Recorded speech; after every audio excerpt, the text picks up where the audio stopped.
안녕하세요.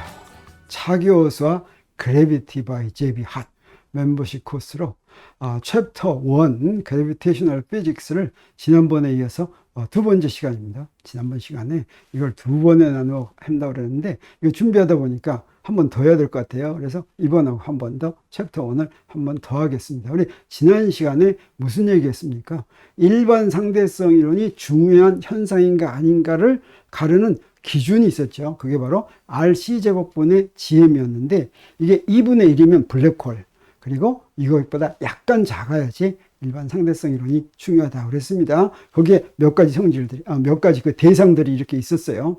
이 대상들에 대해서 앞으로 각 챕터에서 이제 진짜로 제대로 공부를 하겠지만 제 1장에서는 간단히 소개했습니다. 그 소개한 것을 내가 조금씩 살을 붙여서 이번에 설명하려고 합니다. 지구를 보면 우리 지구를 표시할 때 천문학에서는 이제 지구와 태양이 중요한 거기 때문에 그걸 대표하는 문자가 있어요. 지구를 대표하는 문자는 뭐냐면 플러스에다 동그라미 한 겁니다. 그래서 M 플러스 동그라미 이거는 지구 질량, R 플러스 동그라미 한 거 이거는 지구 반지름입니다. 그래서 지구에 대해서 GM 나누기 RC제곱을 계산하면 그 값이 얼마냐면 6.95 곱하기 10의 마이너스 10승입니다. 2분의 1에 비해서 엄청 작죠. 지구에서는 일반 상대로는 효과가 나타나겠습니까? 안 나타나겠습니까? 전혀 고려할 필요가 없는데 오늘날 놀랍게도 GPS, 내비게이션에서 GPS 이용하죠. GPS가 바로 무엇입니까? 지구 주위에 24개의 위성을 띄워놓고서 그 위성에서 지구까지 오는 빛의 시간을 측정해서 자동차면 자동차 이런 것의 위치를 분명하게 아는 것인데 그거 알 때 우리 대강 알아서 안 되죠. 5cm만 틀려줘도 안 되죠. 그거 하려면 아주 미세한 효과까지, 다시 말하면 일반 상대성 이론 때문에 인공위성의 시계가 지구 표면과 다르게 가는 것까지 고려해야지 되는데 만약에 고려하지 않으면 한 5분 만에 내비게이션이 제대로 길을 찾지 못한다라고 하는 사실을 우리 오늘 알고 있어요. 일반 상대성 이론이 오늘날 당장 인간이 사는데 크게 기여하고 있다라고 하는 걸 우리 한 예로 이렇게 GPS에서 알 수가 있는데 이거 6장에서 자세하게 다룬다고 합니다. 그러면 태양은 어떠냐? 태양을 볼 것 같으면 태양은 어떻게 표시하냐면 점하고 동그라미입니다. 태양에 대해서 GM 나누기 RC 제곱하면 그 값이 10의 마이너스 6승, 그러니까 우리 그 지구보다 한 10만 배 정도 더 크죠. 그래서 상대론적인 효과가 지구보다는 10만 배 더 많이 나타나는데 그럼에도 불구하고 2분의 1에 비해서는 어때요? 10의 마이너스 6승 배죠. 이건 거의 무시할 정도인데 사실은 1915년에 일반 상대성 이론이 나올 때 그 효과가 태양 주위에서 나타나는 게 적용됐습니다. 그래서 일반 상대성 이론이 옳다고 하는 것을 이미 1920년대에 알게 되었던 것이 바로 태양계에서의 일반 상대성 이론의 효과였죠. 예를 들어서 수성의 세차 운동이 그것이고, 그 다음에 빛이 태양을 지나면 휜다라고 아인슈타인이 예언한 것이죠. 그걸 어떻게 확인할까 했는데 놀랍게도 계기일식에서 그것을 확인할 수가 있었습니다. 이 내용은 10장에서 설명한다고 합니다. 수성의 세차 운동은 사실은 아인슈타인이 일반 상대성 이론을 다 완성한 뒤에도 알고 있지 듣지 못했었는데 나중에 그것을 우연히 들었다고 합니다. 그래서 1915년에 수성의 세차 운동에 대한 문제를 이야기 듣고 굉장히 흥분했다고 하죠. 세차 운동이란 뭐냐면 태양 주위를 이제 행성들이 타원 궤도를 돌죠. 근데 행성들의 태양에서 작용하는 인력만 받으면 똑같은 궤도를 계속 돕니다. 똑같은 궤도. 견우와 직녀가 제자리에 가만히 있으면 반드시 1년 후에 각 행성들의 1년 후에는 반드시 만나는 거죠. 근데 실제로는 어떠냐? 조금씩 그 축이 회전합니다. 이걸 세차 운동이라고 하는데 그 세차 운동은 엄청 작아요. 지구도 세차 운동합니다. 제일 많이 세차 운동하는 것이 이제 수성인데 이 세차 운동의 원인이 바로 뭐냐면 다른 행성들 사이에 작용하는 인력입니다. 그래서 지구의 세차 운동도 지구 주위에 있는 화성, 금성, 목성 이런 것들에 영향을 집어넣을 것 같으면 지구의 세차 운동이 얼마다라는 걸 딱 계산해서 완전히 설명할 수가 있는데 수성의 경우에는 사실은 수성은 어때요? 제일 안쪽에 있죠. 거기에 기여하는 행성들 몇 개 안 되는데 그걸 다 기여했는데도 수성의 세차 운동을 다 설명하지 못했습니다. 예를 들어서 측정값이 100년에 궤도가 얼마 차이가 나냐면 574초. 1초는 1도에 3600분의 1이죠. 그래서 1도에 뭐 몇 분의 1밖에 안 되는 거예요. 100년 동안에. 근데 그게 사실은 천문학에서는 지금 굉장히 큰 겁니다. 574초의 차이가 나는데 이것이 다른 행성들에 의해서 대부분 설명이 됩니다. 근데 얼마만큼 차이가 있냐면 41초를 설명 못했어요. 그게 당시에는 어땠냐? 이게 굉장히 정확했기 때문에 당시에는 우리가 보지 못하는 태양의 건너편에 반드시 다른 행성이 있다. 그래서 그 행성에 이름까지 붙여놓고 그 행성이 반드시 존재할 거라고 생각을 한 것이죠. 그래서 만약에 인간이 그 뒤를 가서 볼 수 있다고 한다면 그 행성이 거기 있을 것이다.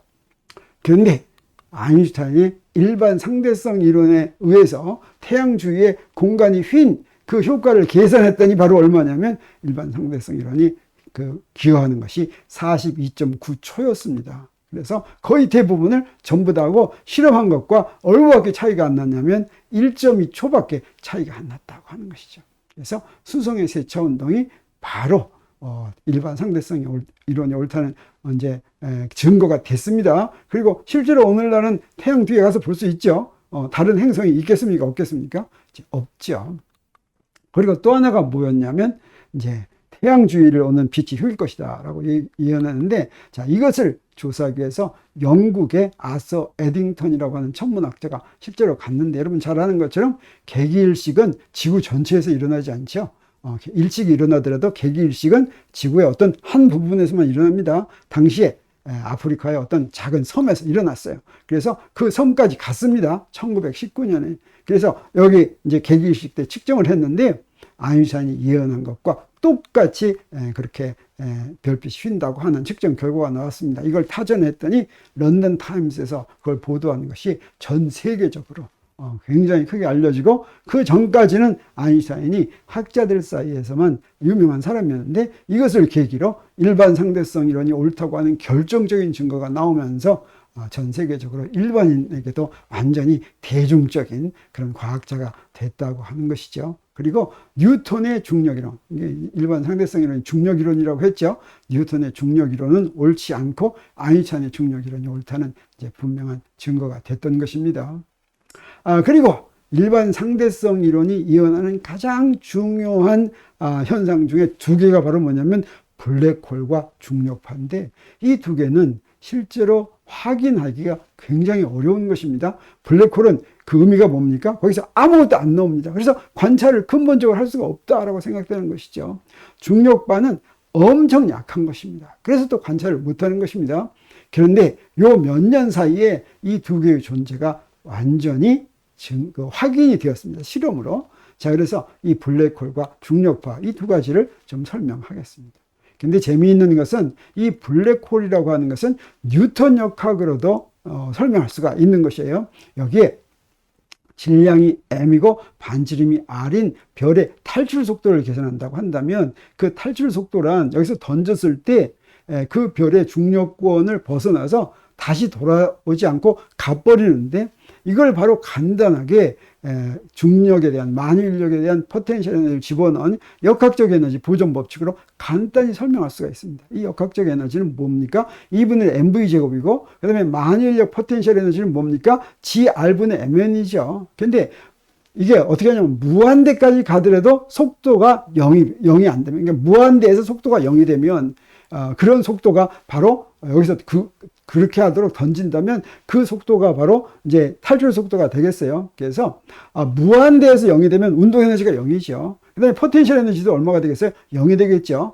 그렇도록 던지는 에너지가 그 탈출 속도라고 한다면, 그 역학적 에너지가 무한대에서 운동 에너지도 0이고 포텐셜 에너지도 0이니까 0이죠. 역학적 에너지가. 그러니까 여기서 던질 때도 운동 에너지 더하기 포텐셜 에너지가 0이 되는 그런 속력이 바로 이제 이 탈출 속도가 되겠어요. 그래서 R은 무한대에서 역학적 에너지가 0일 이런 조건을 할 것 같으면 이게 바로 0이죠. 그러니까 뭐가 되겠습니까? 여기서부터 탈출 속도 바로 구할 수가 있습니다. V 무한대는 R분의 2gm인데, 이 V 무한대가 C면 광속이 바로 뭡니까?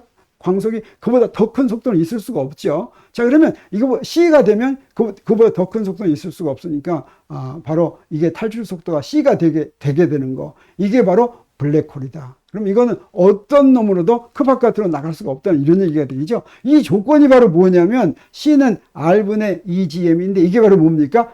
우리가 앞에서 본 GM 나누기 RC 제곱은 2분의 1하고 이거 똑같은 식입니다. 근데 놀랍게도 우리 뉴턴 역학으로 구한 식인데 상대성 이론을 적용하더라도 똑같은 결과가 나옵니다. 이 상대성 이론을 적용해서 블랙홀의 반지름을 처음으로 구한 사람이 슈바르츠 슐트인데 그래서 이걸 갖다가 슈바르츠 슐트 반지름이라고 하는데 일반 상대성 이론의 결과로도 똑같은 결과가 뉴턴 역학과 똑같은 결과가 나오는 걸 우리가 알 수가 있습니다. 자, 그러면 이런 블랙홀의 반지름을 계산하고 밀도를 계산하면 아주 재미있는 걸 얘기할 수가 있어요. 우리 질량이 M인 놈의 블랙홀의 반지름은 이렇게 주어지겠죠. RS는 반지름은 C제곱분의 2제곱 이렇게 되겠죠. 그러면 이때 G는 만일력 상수고 C는 광속이니까 M만 빼놓고는 다른 거 계산할 수가 있습니다. 다른 건 다 계산할 수가 있으니까 숫자로 계산할 것 같으면 2G 나누기 C제곱은 1.43 곱하기 10의 마이너스 27승이에요. 그래서 M을 킬로그램으로 할 것 같으면 여기다 M 여기다 대입하면 이렇게 됩니다. 그래서 우리 M이 얼마냐에 따라서 그게 만약에 블랙홀이 된다면 반지름이 얼마인지 이 식으로 계산할 수가 있어요. 그리고 밀도도 바로 계산할 수가 있습니다. 밀도는 뭐예요? 질량을 부피로 나눈 것이죠. 그래서 반지름을 알면 그 부피로 나누면 자 여기에 블랙홀의 반지름을 대입할 것 같으면 밀도가 이런 식으로 되니까 여기에 질량만 빼놓고 나머지 다 계산할 수가 있죠. 그러면 질량이 M인 블랙홀의 밀도를 계산할 수가 있는데 그래서 우리 질량이 굉장히 커야지만 블랙홀이 되는 게 아닙니다. 질량이 아주 작아서 예를 들어서 여기 야구공이라고 해요. 야구공 질량이 되게 얼마쯤이냐면 0.2, 150g쯤 되는데 150g짜리도 작아지면 블랙홀이 될 수가 있어요. 근데 얼마로 작아져야 돼요? 반지름이 10의 마이너스 28승 메타니까 이건 가능하지가 않죠. 그래서 야구공은 블랙홀이 안 되겠어요. 만약에 야구공이 블랙홀이 된다고 하면 그때 밀도는 엄청 커집니다. 근데 지구는 블랙홀이 될 수가 있어요. 지구의 질량은 이제 이 정도인데 5.97 곱하기 10의 24승 kg인데 이것을 이 식에 대입하면 반지름이 얼마가 나오냐면 8.9mm, 약 10cm, 8.9mm니까 요거 1cm네요. 요거 어때요? 탁구공보다 작죠. 그 정도로 줄어들 것 같으면 블랙홀이 되는데 그때 지구가 만약에 블랙홀이 된다면 그 밀도가 얼마야 되냐면 10의 29승 kg per 미터 3승.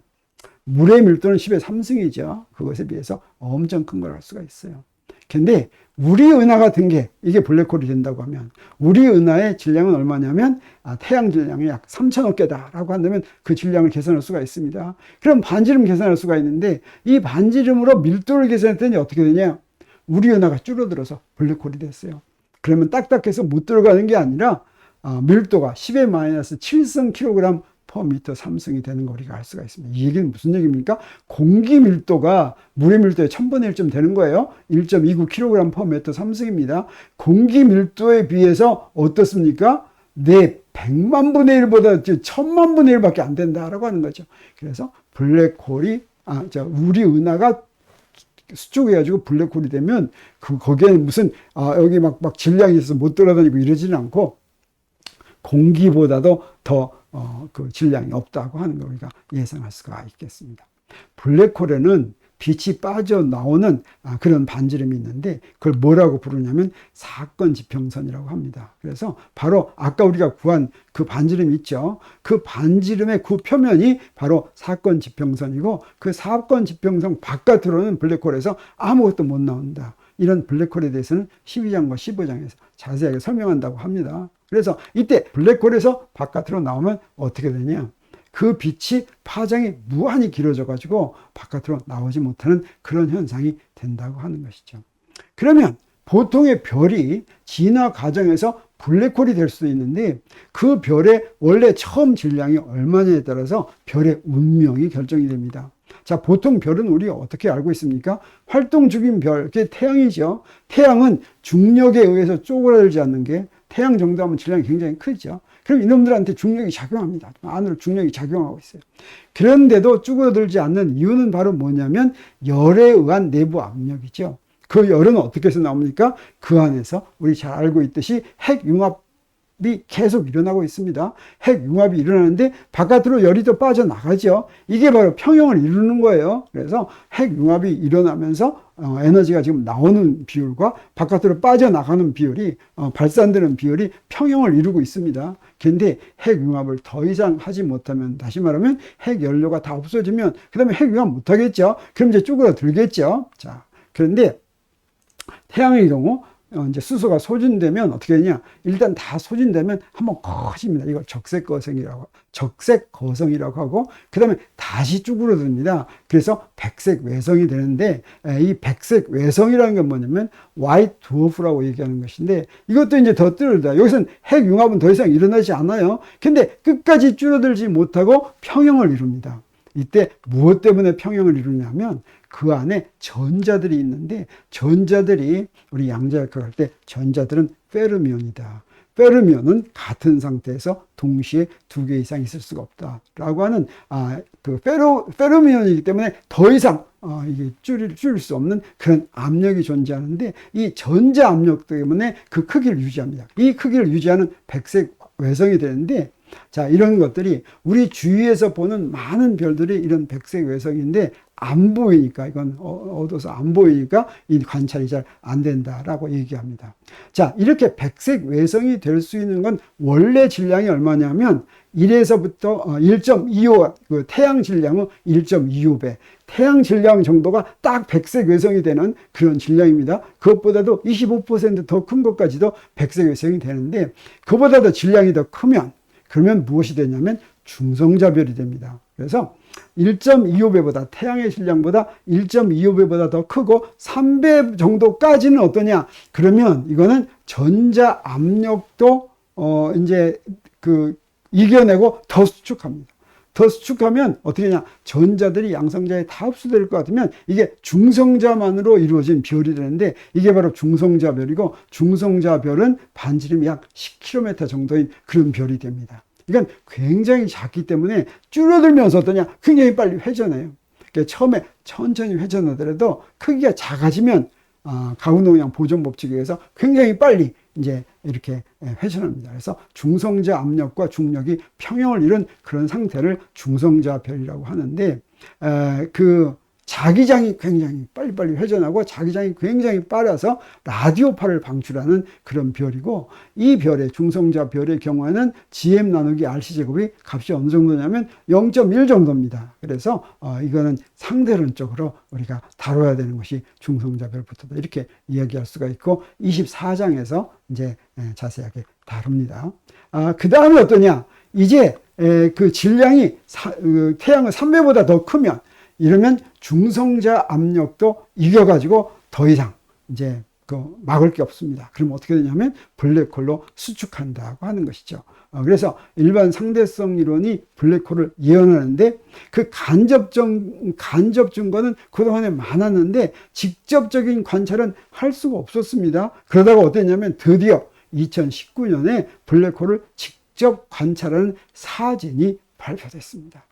그래서 바로 그렇게 만든 게 바로 뭐냐면 이벤트 허라이즌 텔레스코프라고 하는 사건 지평선 망원경의 그 그룹이었어요. 이거는 세계 각지에 이 망원경에서 조합을 해가지고 여기서부터 60개국 200여 명의 학자들이 이렇게 다 모였습니다. 그래서 2009년에 발족했다고 하는데, 이건 우리나라에서도 많이 참가했어요. 우리나라에서도 한국천문연구원, 그 다음에 서울대학교, 연세대학교 이런 데서 참가해가지고 여기서 이제 블랙홀의 그림을 그렸습니다. 그래, 최초의 블랙홀 사진은 어떻게 생겼냐면 이렇게 딱 생겼어요. 그래서 2019년 4월 초에 최초로 이 블랙홀 사진을 발표했는데, 이건 어디에 존재하는 블랙홀이냐면 지구에서 5,500만 광년 떨어진 처녀자리 A은하 중심부에 위치한 블랙홀이다라고 하는 것이죠.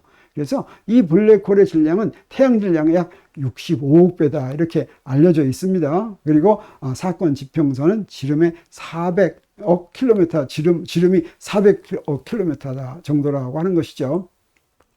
자, 이것은 사실은 서로 다른 그룹들이, 네 그룹들이 독립적으로 이미지를 구축해서 비교함으로써 아주 신뢰됐다라고 하는 것이죠. 그래서 이제 블랙홀이 진짜로 존재한다고 하는 게 확실해지니까 블랙홀에 대해서 연구한 사람들이 노벨상 수상자가 나왔습니다. 지금 최초의 블랙홀 사진을 만든 사람들이 노벨상을 받지는 않았어요. 2020년 노벨 물리학상을 바로 블랙홀 관련된 사람들이 받았는데 3명이 받았습니다. 첫 번째는 누구냐면 로저 펜노스라고 하는 영국 학자입니다. 일반 상대성 이론을 전공한 학자인데 이 사람이 일반 상대성 이론의 결과에 블랙홀이 존재한다라고 하는 것을 최초로 발견한 사람이었어요. 이 사람한테 이제 노벨 물리학상에 2분의 1이 갔습니다. 그리고 나머지 두 사람은 또 세 사람이 나머지 두 사람은 여기 라이나트 겐첼 이 사람하고 또 한 사람이 있습니다. 또 한 사람은 안드레아 게츠라고 하는 여성분인데 이 겐첼은 독일 사람이고 게츠는 미국 사람인데 이 두 사람은 어떤 일을 했냐면 우리 은하 중심에도 블랙홀이 있다. 당시에는 블랙홀이라고 단정하지는 않았지만 슈퍼매시브 초대 질량이 우리 은의 중심에 존재하는데 이게 바로 이제 블랙홀일 거다라고 하는 걸 최초로 이제 발견한 이런 사람들이 노벨상을 받았죠.